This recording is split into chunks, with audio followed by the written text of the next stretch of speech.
Hello friends, आपके अपने channel दीवाना न्यूज़ क्वेश्चन में आपका स्वागत है। तो चलिए स्टार्ट करते हैं फर्स्ट क्वेश्चन से। और फ्रेंड्स, ये सभी क्वेश्चन सेलेक्टेड और इम्पॉर्टेंट क्वेश्चंस ली हूँ।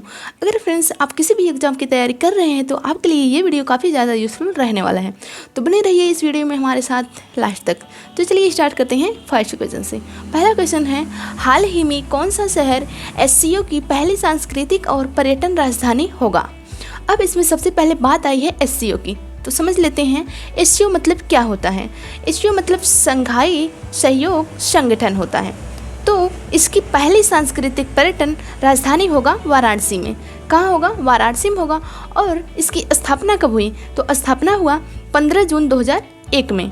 कब हुआ? 15 जून 2001 में इसकी स्थापना हुआ। और इसका हेडक्वार्टर कहाँ है? तो हेडक्वार्टर है बीजिंग में। तो चलिए दूसरा क्वेश्चन देखते हैं।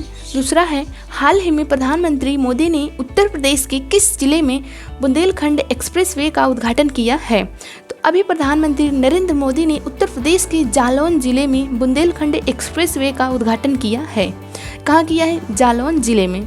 तो और ये 296 किलोमीटर लंबा एक्सप्रेसवे है और ये 7 जिलों से होकर गुजरती है। प्रधानमंत्री नरेंद्र मोदी ने 29 फरवरी 2020 को इनकी आधारशिला रखी थी और प्रधानमंत्री मोदी ने ही इसका उद्घाटन किया है। तो चलिए अब चलते हैं अगले क्वेश्चन पर। अगला है, हाल ही में किस पुरस्कार से सम्मानित प्रख्यात सामाजिक कार्यकर्ता अवध कौशल का निधन हुआ है। ये फ्रेंड्स पद्म श्री से सम्मानित प्रख्यात सामाजिक कार्यकर्ता थे अवध कौशल। और फ्रेंड्स इनका अभी 87 वर्ष की आयु में निधन हुआ है। तो चलिए आगे चलते हैं अगले क्वेश्चन पर। हाल ही में किस राज्य में भारत के पहले मंकी पॉक्स के मामले की पुष्टि हुई है। तो अभी केरल में मंकी पॉक्स के मामले की पुष्टि हुई है। कैसे पुष्टि हुई है? तो USA से एक व्यक्ति लौट के केरल आया और उसमें मंकी पॉक्स के मामले की पुष्टि हुई है। तो चलिए अगला है, हाल ही में वित्त मंत्रालय द्वारा भारतीय राष्ट्रीय ध्वज की बिक्री के लिए लागू GST दर कितनी है। अभी वित्त मंत्रालय ने भारतीय राष्ट्रीय ध्वज की बिक्री के लिए लागू GST दर को 0% कर दिया है। मतलब इस पर कोई भी GST नहीं लगेगा। तिरंगा चाहे पॉलिस्टर का बना हो और चाहे मशीन से बनाया हो, कोई भी GST इस तिरंगे पर नहीं लगेगी। अब इसके बारे में समझ में आ गया होगा, तो चलते हैं अगले क्वेश्चन पर। अगला है, कोविड-19 महामारी के बाद स्कूलों से बाहर हो चुके छात्रों को वापस लाने के लिए अर्नविद लर्न नामक योजना को किस राज्य सरकार ने शुरू किया है। तो त्रिपुरा के द्वारा अर्नविद लर्न नामक योजना का शुरुआत किया गया है। अब फ्रेंड्स बात करते हैं त्रिपुरा के बारे में। तो त्रिपुरा की स्थापना कब हुई? तो वो हुआ 21 जनवरी 1972 को। और उसकी राजधानी कहाँ है? तो वो है अगरतला। और अगर पूछा जाए वहाँ के मुख्यमंत्री कौन है, तो वो हैं माणिक शाह। और वहाँ के गवर्नर कौन है? तो वो हैं सत्यदेव नारायण आर्य। अब चलते हैं नेक्स्ट क्वेश्चन पर। तो वो है, प्रदूषण से निपटने के लिए भारत का पहला ई-वेस्ट इको पार्क कहाँ बनाया जाएगा। ये पार्क फ्रेंड्स दिल्ली में बनाया जाएगा।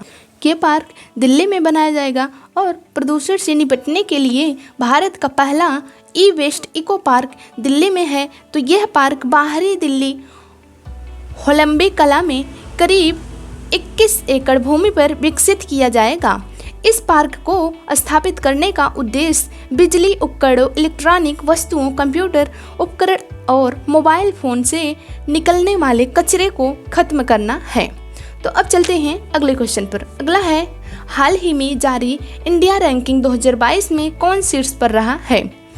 अभी इंडिया रैंकिंग 2022 जारी की गई, इसमें कौन शीर्ष पर है? तो वो है IIT मद्रास। ये शीर्ष पर है। और सेकंड नंबर पर अगर पूछा जाए तो वो कौन है? IISc सेकंड नंबर पर है। अगला क्वेश्चन है, अगला इसमें दिया गया है, हाल ही में किस देश के तेज गेंदबाज शाहिदुल इस्लाम 10 महीने के लिए निलंबित हुए हैं। तो वो शाहिदुल इस्लाम, इनको ICC डोपिंग रोहिणी संहिता का उल्लंघन करने के लिए 10 महीने के लिए निलंबित किया गया है। और ये बांग्लादेश के तेज गेंदबाज हैं। कहाँ के हैं? बांग्लादेश के।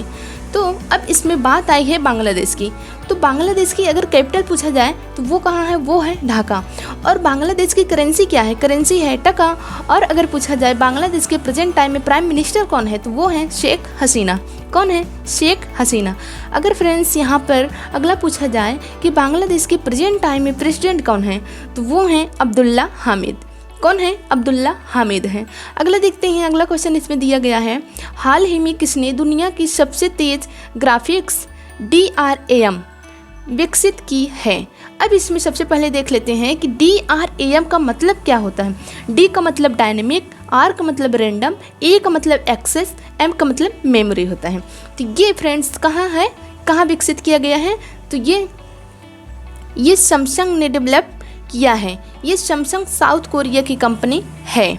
इसकी स्थापना कब हुई थी, तो स्थापना हुई 1938 में। और इसका हेडक्वार्टर कहाँ है, तो हेडक्वार्टर है सियोल में। तो अगले क्वेश्चन पर चलते हैं। अगला इसमें दिया गया है, वो है हाल ही में नेल्सन मंडेला अंतर्राष्ट्रीय दिवस कब मनाया गया है। तो फ्रेंड्स 18 जुलाई को नेल्सन मंडेला अंतर्राष्ट्रीय दिवस मनाया गया है। ये साउथ अफ्रीका के पहले अश्वेत राष्ट्रपति थे। कौन, नेल्सन मंडेला। और इन्हीं की जयंती पर नेल्सन मंडेला अंतर्राष्ट्रीय दिवस मनाया जाता है। अब बात करते हैं अगले क्वेश्चन की। तो अगला क्वेश्चन है, हाल ही में असम और किस राज्य के मुख्यमंत्री ने सीमा विवाद को सुलझाने के लिए समझौता किया है।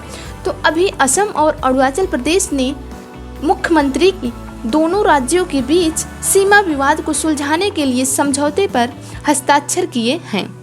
तो अब यहाँ बात आई असम की। तो असम से रिलेटेड कुछ इंपॉर्टेंट फैक्ट्स देख लेते हैं। वो हैं असम की।